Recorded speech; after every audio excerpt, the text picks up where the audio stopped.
She gave them 15 years. 15 years of shipping critical updates at 2A, debugging from hospital rooms, and building the very foundation her company would later sell for $500 million. Then, without warning, Selene Hartman received a one-line email. Your services are no longer required. No name, no explanation, just silence. But what if the woman they erased was the one person holding the key to their entire $500 merger? What if the platform they built their future on was hers all along? And what happens when the quiet ones don't yell but document everything? In a world where companies preach teamwork while gutting their most loyal minds, what does it look like when someone who was always underestimated decides, "Enough"? Stay with us as we follow Selene's journey from discarded developer to the architect of quiet revenge. And ask yourself, if you were holding the blueprint that could bring everything down, would you use it? Tap like, hit subscribe, and share this story, because what happens next will change how you see power. Forever. Selene Hartman hadn't cried in weeks. Not when her badge stopped unlocking the elevator. Not when her company laptop froze with the last Slack message still glowing, just checking in. You okay?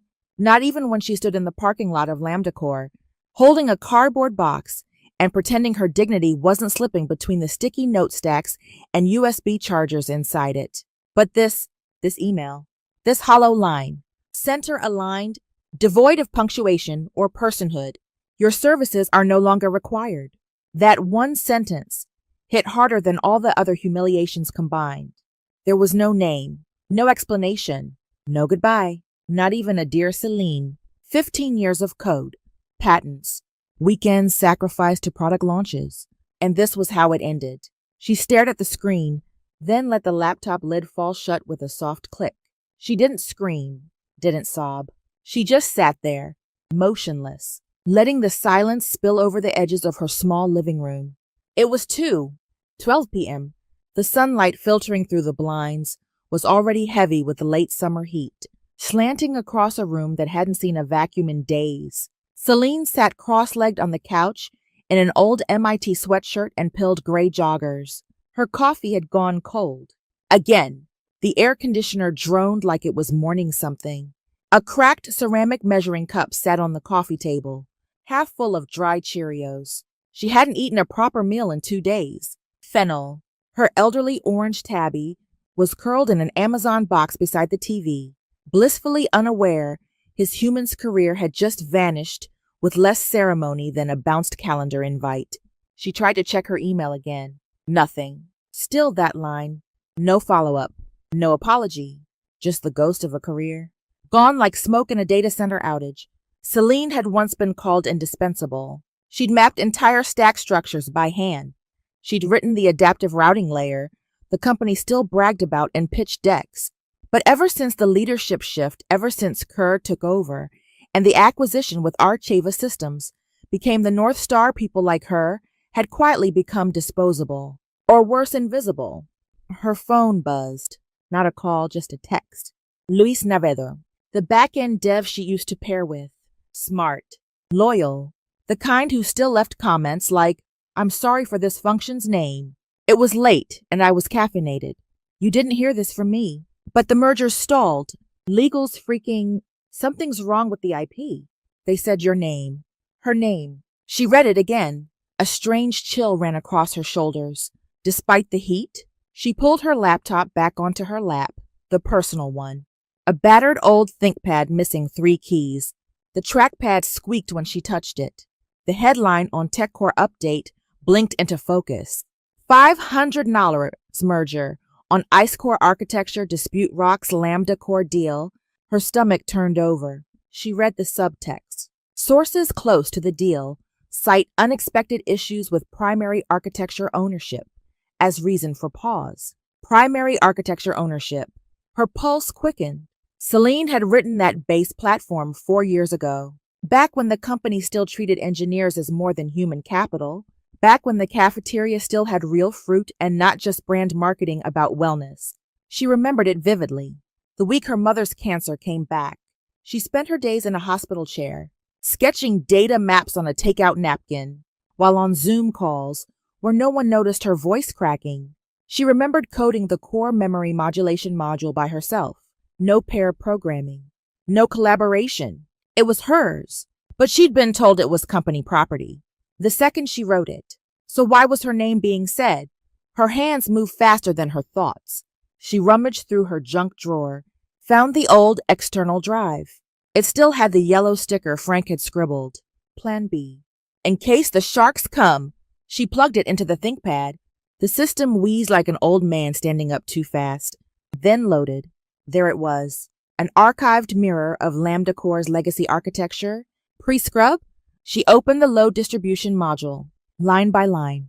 Her own words greeted her like old ghosts. Clean, elegant, functional, and then filed as standalone IP. FW said better safe than sorry.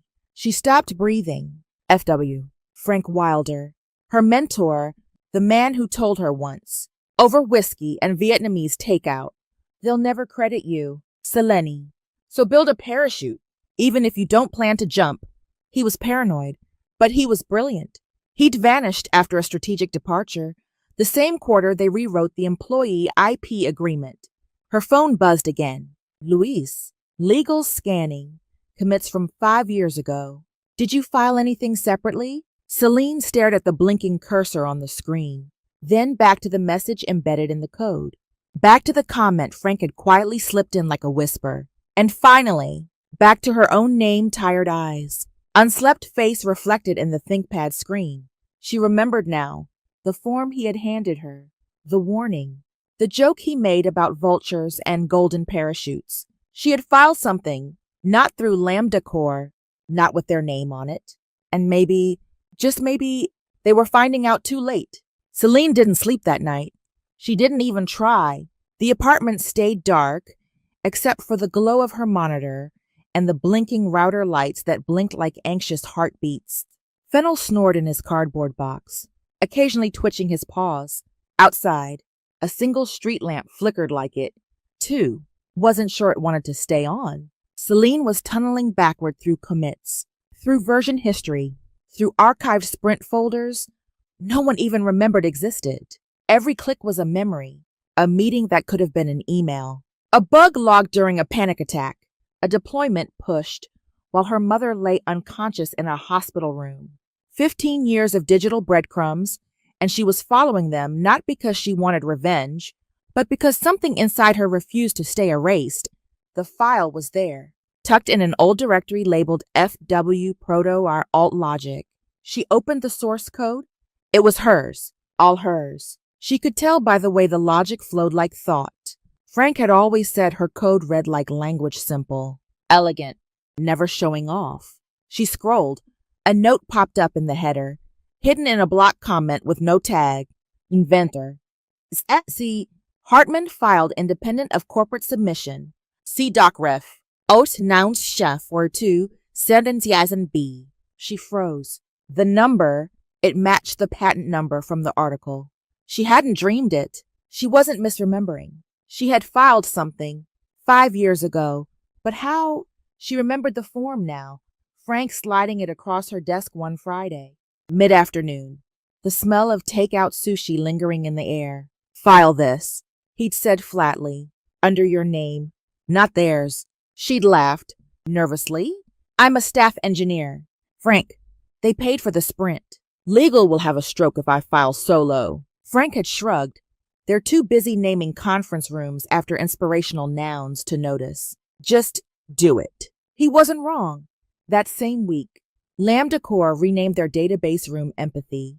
The memory came back in fragments. The form had asked for her mailing address, not LambdaCore's. The signature block didn't include a manager. She'd sent it in with a smirk, thinking Frank was just being dramatic. A backup plan for something that would never happen. And then life moved on. Deadlines crept in. Her mother's health worsened. She got promoted. Frank got pushed out. The patent had sunk into the mental background noise of 1,000 late nights. Until now, she opened a browser and typed the USPTO database URL. Her fingers hovered over the keyboard for a moment, and then, with a deep breath, she entered 89127B. The screen loaded slowly, like the site itself was unsure whether it should reveal this. Her internet stalled at 73%. She swore under her breath, refreshed, and there it was. Patent title. Adaptive modulation of distributed memory architecture. Primary inventor. Selene Hartman. Filed July 14th, 5 years prior. There were no co-inventors, no legal transfers, no corporate attachments. Just her. It hit her in a wave so sudden she had to grip the edge of the desk. It wasn't just a piece of code. It was the load-bearing beam of the new LambdaCore platform, the core system Kerr had pitched to Arkiva for $500 million, and she unemployed, eating cereal from a cracked cup, unsure how to pay. Next month's rent owned it. Her first instinct was fear. The legal implications, the retaliation, the idea that LambdaCore could come after her, frame her, sue her into oblivion. She had no lawyer, no corporate backing, just a line of credit and a cat with thyroid issues. But then something sharper rose beneath that fear. Not pride, not power, clarity. For the first time in weeks, the noise in her head stopped. She had done something real, and they had tried to bury her for it. She looked around the apartment at the unpaid bills on the fridge, the sagging couch springs, the post-it note that still read, "Don't forget to be proud." It had once made her cry. Now, she smiled. Bitterly, "You fired the wrong quiet girl." Her phone buzzed again. "Luis, word is spreading. They're combing old laptops, looking for files. You didn't leak anything." "Right." She didn't respond. She knew what would happen next. Legal would panic. PR would spin. The CEO would make calls with his soft or rehearsed voice and a fake frown. But what she didn't know was whether she wanted to fight or just disappear and let them eat themselves alive. She sat back in the chair, heart pounding, and finally whispered out loud, "What do I do now?" "Frank." The apartment was quiet again, but it wasn't empty. There was something sitting beside her now. Not fear, not grief, possibility. Selene stood at the window the next morning, a mug of lukewarm coffee in hand, her eyes tracing the power lines outside like they were circuits waiting to short. She hadn't slept. Not really. Every time she closed her eyes, lines of code floated up like ghosts, and beneath them, Frank's voice. Not the real Frank, the memory version, always a little sarcastic, always 3 steps ahead, always asking the hard questions with that tired half smile. "You filed it." "Right. You kept a copy. You think they won't come for it." She sipped the coffee. It was bitter, overbrewed, comforting in its own way. Outside, the sky had turned the soft gray of a browser crashing mid-load. It suited her mood. She pulled out the drawer by her desk, the one she hadn't opened since her layoff. Inside were a few old Post-its, a snapped USB, and a printout. The form, the original IP declaration, her name on the line that said primary inventor. No corporate signature, just hers. Filed 5 years ago with an off-site address Frank insisted she use. At the time, she thought he was being paranoid. Now, she wasn't so sure. Selene opened her email. Nothing from LambdaCore. But the silence was loud. Too loud. Then her phone vibrated. A known number. She let it ring out. Then another buzz voicemail. A second later, a new message popped up. A name she hadn't seen in 4 years. Frank Wilder. So, the fire started. She blinked. Typed quickly. "Frank, are you still on this number?" 3 dots appeared, then disappeared. Then came the call. She let it ring once, twice, then picked up. "Selene." His voice hadn't changed. Still gravel and caffeine. Still low and calm, like nothing ever really surprised him. Took them long enough. She sat back down at her desk, legs suddenly weak. "You knew," she said. "I didn't know. I hoped." A pause. "You know me, I don't bet, unless the house is crooked." She exhaled. "Frank, they fired me weeks before the merger. No explanation, just a ghost email." "That tracks. They cut me off from everything. And now Luis says legal's tearing through old commits." "Old laptops?" "Because they know," Frank said. "The platform they're trying to sell is built on something they don't own." Selene closed her eyes. Why didn't you tell me when we filed it? Because if I had, you would have done something noble, something self-destructive. You would have told them. He wasn't wrong, and that stung. I thought it was about backup. Contingency. It was, he said, but not for bugs, for betrayal. Selene walked into the kitchen, phone still pressed to her ear. What happens now? Frank was silent for a moment. They'll come to you. Pretend it's clerical. Offer hush money. Spin the narrative like you forgot to list co-inventors. And I tell them no. No, he said. You don't tell them anything. Another pause. You lawyer up. Selene leaned against the counter. Her hand trembled slightly. She hated that how her body always betrayed her emotions before her mouth did. I don't have a lawyer. Frank, you do now. Paper rustled on the other end of the line. Avery Cho, IP litigator, smart as hell, wears lipstick like war paint. We called her the crowbar because she doesn't knock. She pries. Selene half laughed. That sounded like someone Frank would admire. Does she take broke? Unemployed clients. Only if they're holding nuclear assets, which you are. Frank texted the number. Seconds later, Avery Cho replied with a simple, you must be the nuke. Selene sat on the floor, leaning against the kitchen cabinet, staring at her phone. Her mind was racing, so many directions at once. She could take a settlement, quiet money, pretend it was all a misunderstanding, buy time, buy peace. But the thought made her sick. They'd erased her like she was nothing, and now they wanted her silence, like it came cheap. She texted Frank again. What if I'm not built for this? I'm not a fighter. He replied almost immediately. Exactly. You're better. You wait. You watch. You listen. That scares them more than yelling ever could. She stared at the message, and something in her clicked. Later that day, Avery called. Her voice was brisk, precise. We're going to do this clean. No yelling. No emotional email replies. No calls. From now on, anything they want to say to you goes through me. What if they come to my apartment? Then you don't answer. You let them talk to my voicemail.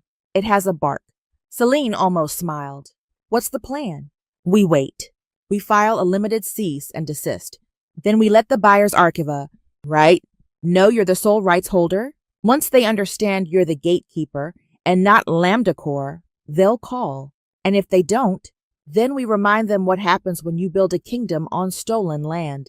That night, Selene took a walk, just a loop around the block. The air smelled like rain on asphalt. The city was just waking up to the idea that maybe summer wasn't forever. Her steps were slow. Her heart was still fast. She wasn't looking for revenge. She was looking for dignity. And maybe, just maybe, she'd found the lever to lift the whole rotten system. The message came at 1:23 Selene had fallen asleep on the couch. Her phone still clutched loosely in her hand. A half-eaten protein bar sat on the armrest. Forgotten! Fennel had curled up beside her thigh like a heating pad with whiskers. The buzz of the phone jolted her awake, not violently, just enough to confuse her. It wasn't a number she recognized, but something in her chest told her. Pick up. She did. Hello, Selene Hartman.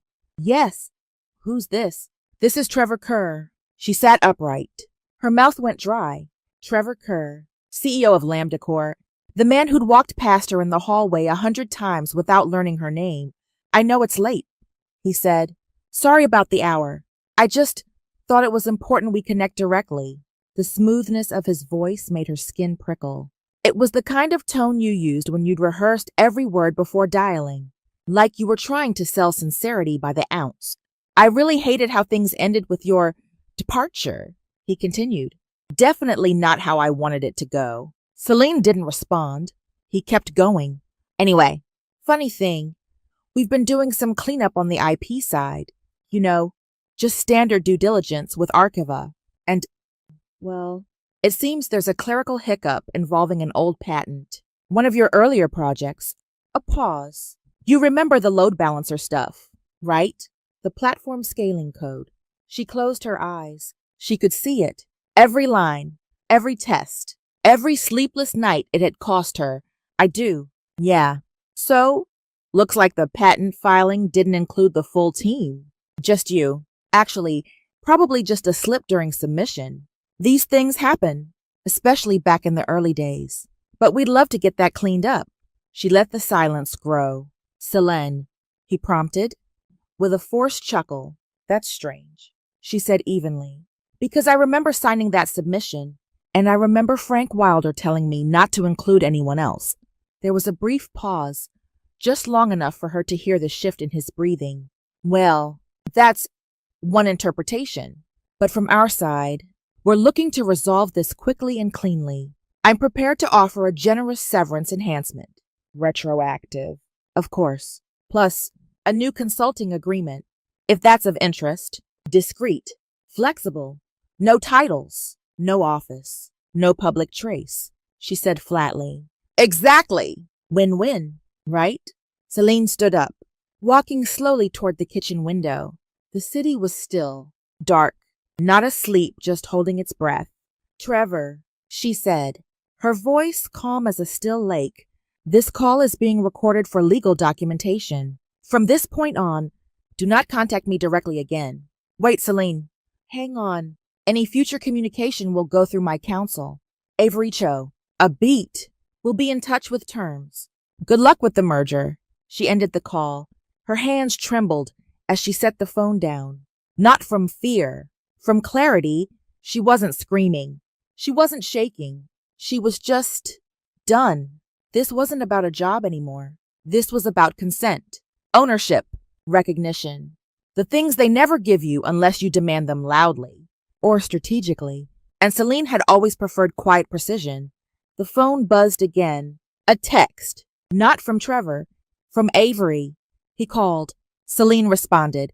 Tried to buy it with a severance check and a handshake. Good. Avery replied, let him sweat. I'm filing a cease and desist, also notifying Archiva Council that you're open to independent licensing conversations. Selene reread the message 3 times. Open to independent licensing. It hit her all at once. This wasn't just a lawsuit. This was leverage. Archiva didn't want LambdaCore. They wanted the patent, and she owned it. The next morning, Luis called. Selene didn't answer. She let it go to voicemail. Then, out of guilt, she played it. Hey, Selene, look. I know I shouldn't be calling, but the floor's imploding. Kerr's pacing, like he lost his car keys and reputation in the same drawer. Legal's redlining old contracts, like they're trying to rewrite time. People are whispering your name like you're a ghost story. A pause. I don't know what's going on, but whatever it is, I hope you burn it all down. They deserve it. Click. Selene stood in the center of her living room, sunlight spilling through the blinds. She hadn't changed clothes since yesterday. There was a dull ache behind her eyes, and the smell of cold coffee lingered in the air. But something in her felt aligned.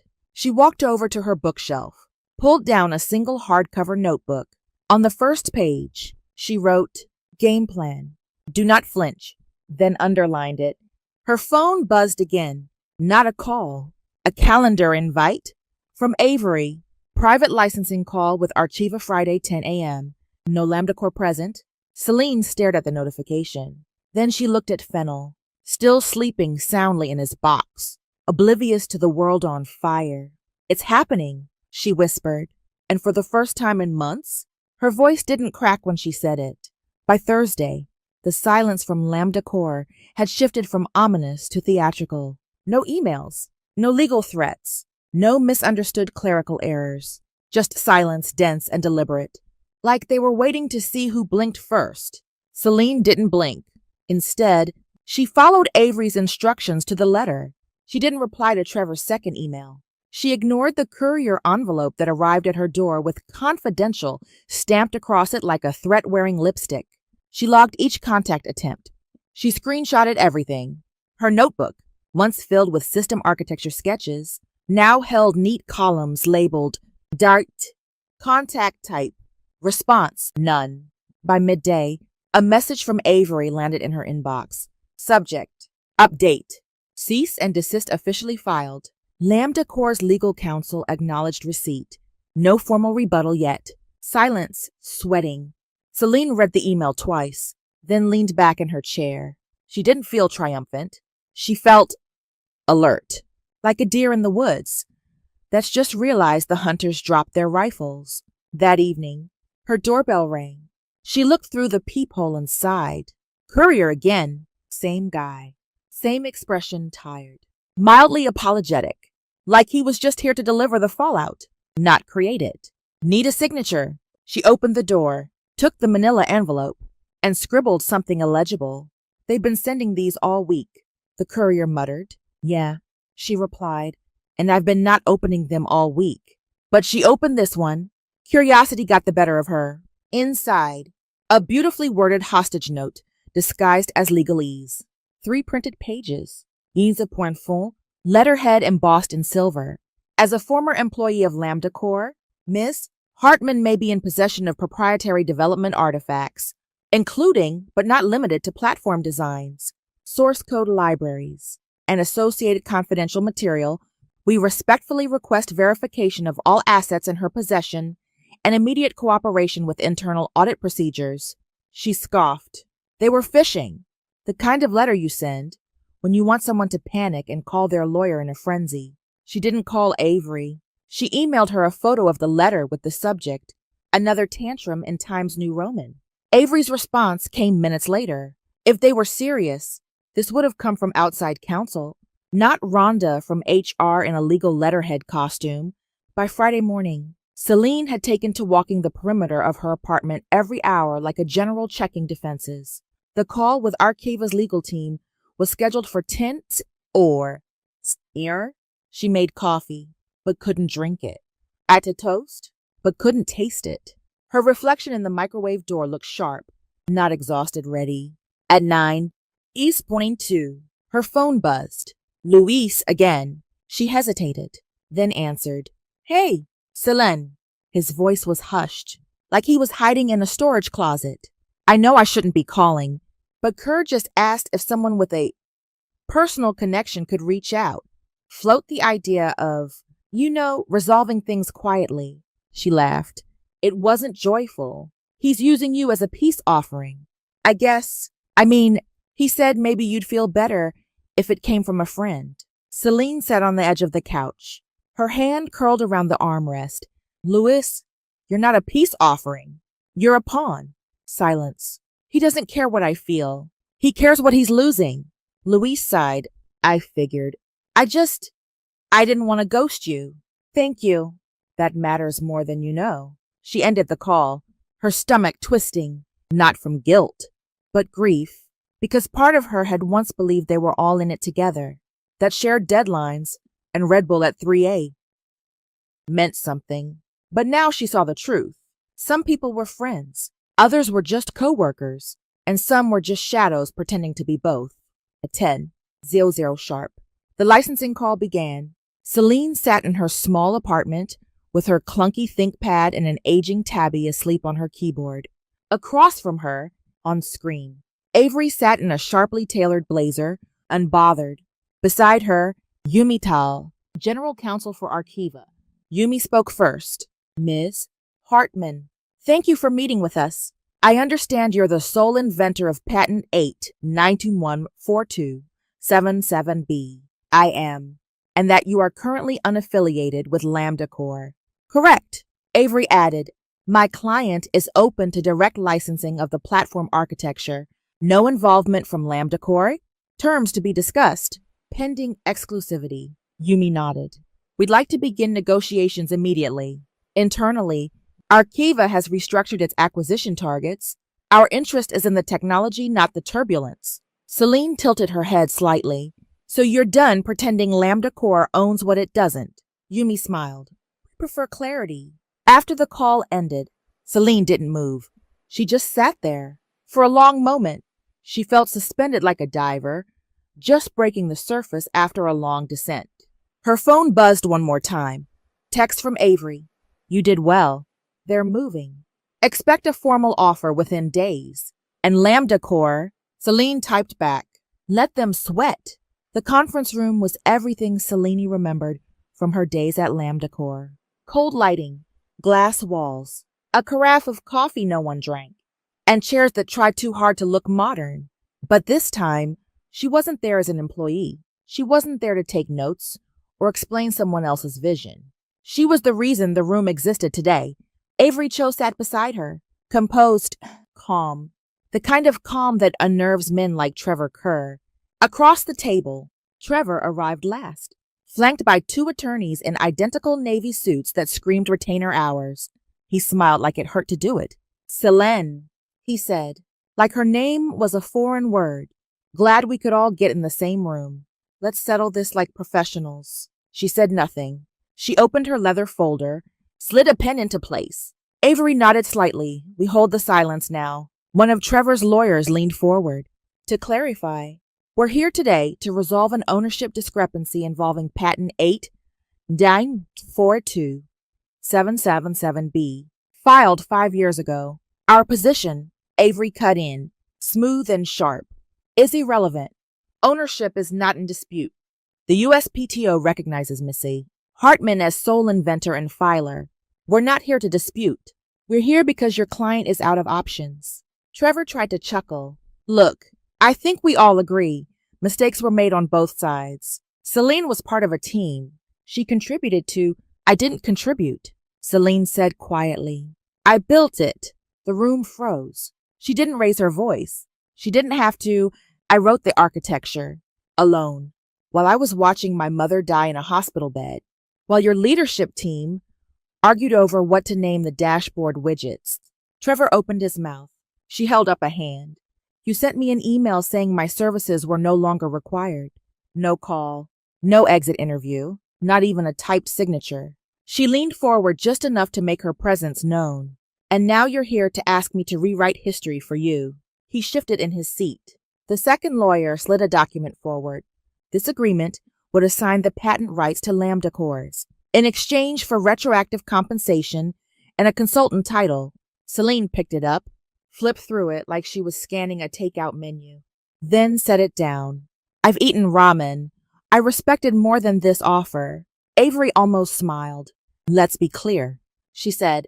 Ms. Hartman has already signed an exclusivity agreement with Arcava. The buyer no longer needs LambdaCore's participation to acquire the technology. Trevor paled. That's not how this was supposed to go. Selene tapped the folder in front of her, opened it slowly, pulled out a single document. She slid it across the table. This is a formal notice of withdrawal from the merger IP review process, she said, filed with Arcava, effective immediately. Trevor stared at the paper like it was in another language. You've killed the deal, he whispered. No, Selene said. You did. When you decided I was disposable, the first lawyer cleared his throat. Perhaps we should reconvene. Give everyone time to process. Avery stood. We're done here. Selene stood, too. Trevor's eyes followed her, like a man watching the gates close on his own prison. You don't understand what this does to the company, he said, voice suddenly raw. She paused, turned back to him. No, Trevor, I understand exactly what it does. You used me.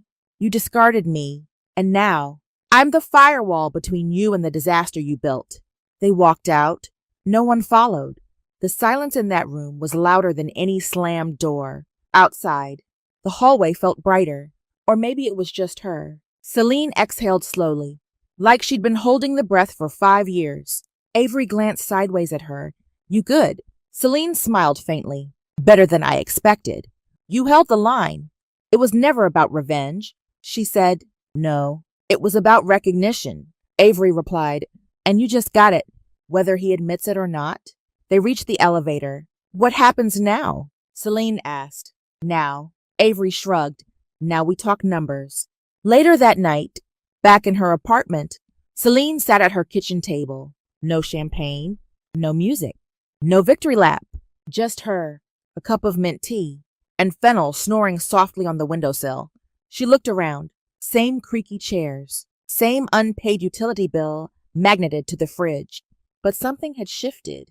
Not outside, inside. She opened her laptop. The inbox glowed. Subject: proposal from Arcava Systems. Licensing terms enclosed. She didn't open it yet. She just sat with it. Let it exist. Let herself exist finally. Without apology. 3 days after the meeting, the wire transfer cleared. Selene stared at the number in her bank account like it was a foreign language, commas in all the places that used to be zeros, an amount that could buy a house, several houses, or just one place with sunlight, quiet floors, and a balcony for Fennel to sleep in the sun. She didn't smile. She didn't cry. She just closed the browser, then opened a new document. The title line blinked, and then she typed, "System rebuilt. A manifesto." The deal was done. Archiva had purchased full rights to her patent, not licensed. Purchased. Her name solo, unedited, unshared, was permanently affixed to every copy, clause, and line of code now in their architecture. Avery negotiated like a scalpel, signing bonus, executive advisory role, no press releases without approval, no internal use of her name unless reviewed. They didn't just pay her, they built her a new seat at the table, and this time, it had her name on it from day one. Back at LambdaCore, the aftermath was messy and predictable. The merger dissolved. Archiva walked away clean, quiet, and suddenly unconcerned with saving face. Tech blogs ran headlines within 48 hours. $500 deal crumbles after IP misstep. Hartman's patent triggers shareholder backlash. Ex-CEO under fire for mishandling core platform rights. Trevor resigned before the board could vote. Officially, it was to pursue other ventures. Unofficially, it was to avoid being dragged into the growing shareholder lawsuit led by a VC who had expected a 12-fold return and got a PDF of humiliation instead. A voicemail came the next morning. Selene didn't pick up. She watched the blue bubble appear and sit on her screen like an unwelcome guest. She didn't press play. She forwarded it to Avery with a single line. "Still trying to rewrite history." Avery replied, "Delete it." He had his chance. Selene didn't listen to the message. She didn't need to. She already knew what it said. Please. It wasn't personal. "We made a mistake. Can we fix this?" "No." She moved into a new apartment 3 weeks later. Top floor. Exposed brick. A wide kitchen window that looked out over the bay. There were plants now. Actual plants. She watered them in the morning. Fennel had his own seat by the glass. He claimed it within hours of arrival, curling into a warm ball like he'd known this was his all along. Her new office wasn't sterile. It was quiet. Not empty quiet. The kind that settles in your bones when you're no longer waiting for someone else to decide your worth. Selene logged into the private Slack channel that Archiva had created just for her and the principal engineering team. The name of the channel, System Reboot. No one used words like synergy. No one demanded emoji gratitude at 11p. Yammer. No one asked her to mentor a junior dev while silently docking her performance score. Instead, someone had posted, "Just read the patent. It's a masterpiece." She didn't reply. She just read it twice. Then again, Frank texted her a week later. Just a gif, a shark in sunglasses riding a jet ski. She burst out laughing, loud, unfiltered, and real. Her first laugh in months that didn't feel borrowed or polite. She texted back, "We did it."